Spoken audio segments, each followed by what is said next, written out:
ایک بزرگ رحمۃ اللہ تعالی علیہ فرماتے ہیں کہ ایک نیک و صالح عزمی شخص میرا دوست تھا اور وہ مکہ مکرمہ کے پاس رہتا تھا۔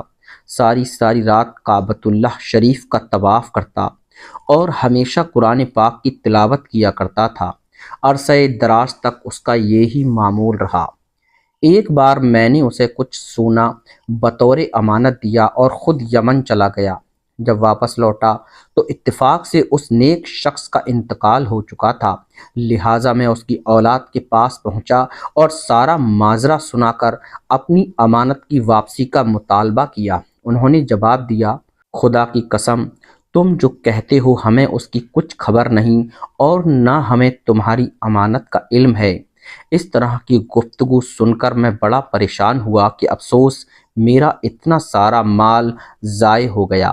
اسی پریشانی کے عالم میں میری ملاقات سیدنا مالک بن دینار رحمۃ اللہ تعالی علیہ سے ہوئی تو انہوں نے مجھ پر غم کے آثار دیکھ کر پوچھا، اے میرے بھائی، اتنے غمگین اور پریشان کیوں ہو؟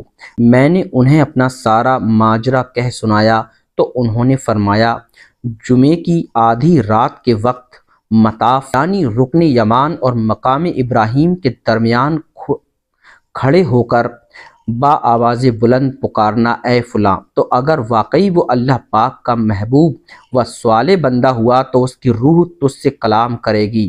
وہ بزرگ رحمۃ اللہ تعالی علیہ فرماتے ہیں، میں نے حسب ارشاد جمعے کی آدھی رات کے وقت جب مطاف خالی ہو گیا، مقام ابراہیم اور رکن یمانی کے درمیان کھڑے ہو کر بلند آواز سے اسے پکارا، لیکن کوئی جواب نہ ملا اور میں مایوس ہو کر واپس لوٹ آیا۔ جب صبح ہوئی تو میں نے سیدنا مالک بن دینار رحمۃ اللہ تعالی علیہ کو بتایا کہ میں نے اسے پکارا لیکن مجھے کوئی جواب نہ ملا۔ یہ سن کر سیدنا مالک بن دینار رحمۃ اللہ تعالی علیہ نے انا للہ و انا الیہ راجعون پڑھا اور مجھ سے ارشاد فرمایا، افسوس، وہ شخص نیک لوگوں میں سے نہیں تھا، لیکن اب تم ایسا کرو کہ یمن چلے جاؤ، وہاں فلاں مقام پر برہوت نامی ایک کنواں ہے جس میں عذاب دیے جانے والوں کی روحیں جمع ہوتی ہیں اور وہ کنواں جہنم کے منہ پر ہے۔ تم آدھی رات کے وقت اس کنویں کے کنارے کھڑے ہو کر اسے یوں پکارنا، اے فلاں کی روح، تو اس کی روح تجھ سے کلام کرے گی۔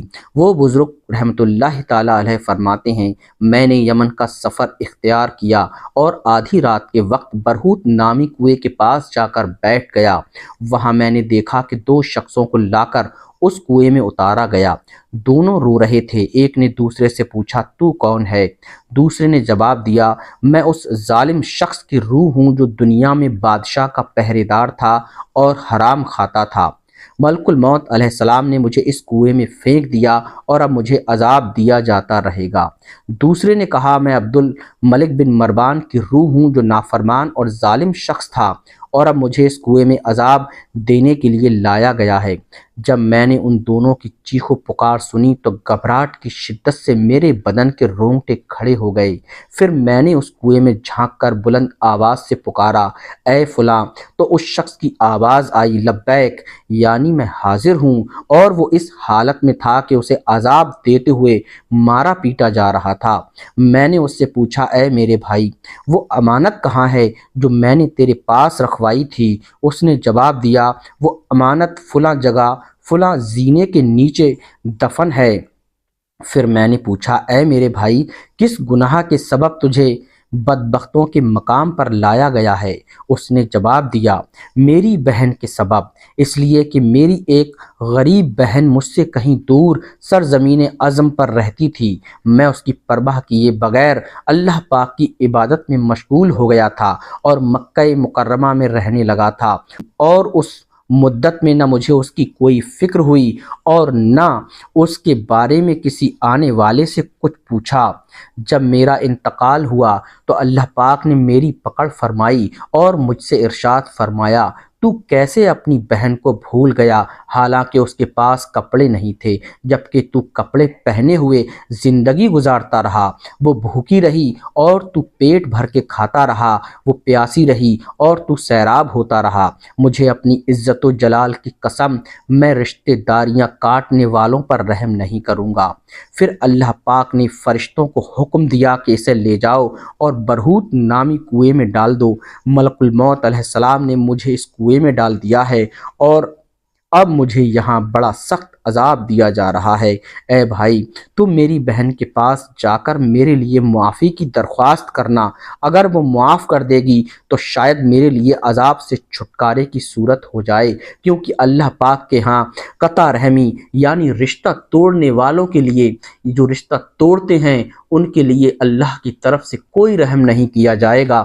آج اس کام کو ہم بہت ہلکا سمجھتے ہیں اور ہم یہ سمجھتے ہیں کہ بس جس نے ہمارے ساتھ ظلم زیادتی کی ہے، یا جس رشتہ دار نے ہم کو چھوڑ دیا ہے، یا جو رشتہ دار ہم سے بات نہیں کرتا، یا ہم تھوڑے امیر ہو گئے ہیں، وہ غریب ہے، ہم اسے چھوڑ دیں، چاہے اس کے ساتھ کیسا بھی برتاؤ کریں، ہم اسے سلام کریں یا نہ کریں، اللہ ہمیں معاف کر دے گا۔ تو بھائیوں، اس واقعے سے عبرت لیں اور یہ سوچنے کی کوشش کریں کہ ہمیں اللہ تبارک و تعالیٰ کیا حکم فرما رہا ہے اور ہمیں اپنی زندگی کیسے گزارنا ہے۔ یعنی وہ واقعی نیک آدمی تھا، بس اس سے یہ بھول ہو گئی تھی کہ وہ اپنی بہن سے بگاڑ بیٹھا تھا۔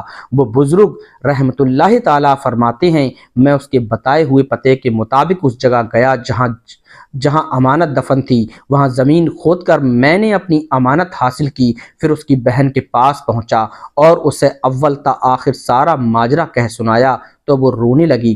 پھر میں نے اس کے بھائی کے چھٹکارے کے لیے اس سے کہا تو وہ اللہ پاک کی بارگاہ میں ماضی کا عرض کرنے لگی۔ میں نے کچھ دنیاوی مال اسے دیا اور وہاں سے لوٹ آیا۔ پس ہر مومن کو چاہیے کہ صلہ رحمی اختیار کرے۔ سرور کائنات شاہ موجودات صلی اللہ تعالیٰ علیہ وسلم نے معراج کی رات ایک منظر یہ بھی دیکھا، کچھ لوگ آگ کی شاخوں میں لٹکے ہوئے تھے۔ عرض کی گئی یہ ماں باپ کو گالیاں بکتے تھے۔ ایک روایت میں ہے کہ اللہ پاک ارشاد فرماتا ہے، میں اس وقت تک والدین کے نافرمانوں سے عذاب دور نہیں کروں گا جب تک ان کے والدین خود انہیں معاف نہیں کریں گے، اور مجھے میری عزت و جلال کی قسم، میں والدین کی دلی رضامندی کے بغیر ان کی اولاد کو جہنم سے نہیں نکالوں گا۔ ایک اور روایت میں ہے، والدین کا نافرمان اگرچہ روزہ رکھے اور نماز پڑھے، اگر وہ اس حال میں مرا کہ والدین اس سے ناراض تھے تو وہ اللہ پاک سے اس حال میں ملاقات کرے گا کہ اللہ پاک اس پر غضب فرمائے گا۔ تاجدار مدینہ راحت قلب و سینہ صلی اللہ تعالیٰ علیہ وسلم کا فرمانی عالی شان ہے، بغاوت اور قطع رحمی یعنی رشتہ داری کاٹنا دو ایسے گناہ ہیں جن پر دنیا اور آخرت میں عذاب دیا جاتا ہے۔ ایک روایت میں ہے، رشتہ داری کاٹنے والا جنت میں نہیں جائے گا۔ نبی کریم صلی اللہ تعالیٰ علیہ وسلم نے ارشاد فرمایا، جبریل امین علیہ السلام 15ویں شعبان کی رات کو میرے پاس آئے اور کہا، آج کی رات اللہ پاک بنی کلب کی بکریوں کے بالوں کے برابر گناہ گاروں کو بخش دیتا ہے، مگر مشرک، کینہ پرور یعنی بغض و عداوت رکھنے والا، قاطع رحم یعنی رشتہ توڑنے والا، تکبر سے اپنے تہبند کو گھسیٹ کر چلنے والا، والدین کا نافرمان اور شرابی کو نہیں بخشتا۔